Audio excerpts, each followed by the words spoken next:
So mabilis ang maintenance lang sa motor natin sa Mio M3. Palitan lang natin ng gear oil tsaka change oil na rin. So nagkulay gatas na nga pala yan dahil nalubog yan sa baha. So nilagyan ko dito ng gas para i-flushing siya.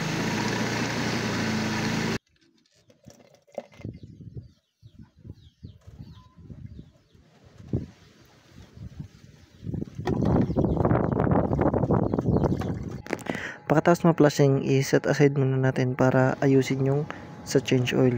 So tinanggal ko lang yung plug, and pag na-drain na, ibalik lang natin siya. Tapos kunin natin yung pang change oil. Habulin nga pala yung ginamit ko, may kasama na kasing gear oil, isang set na.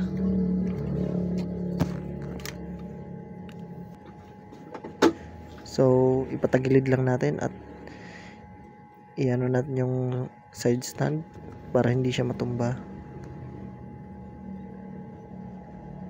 Pagkatapos is babalikan na natin yung kanina, yung sa gear oil naman. Babalik natin yung tornilyo ng plug. Higpitan lang muna natin tong pinag-change oil na natin para goods na ang lahat. At ibabalik na nga natin yung tornilyo na tinanggal natin dito sa gear oil. At lagyan na natin ng gear oil.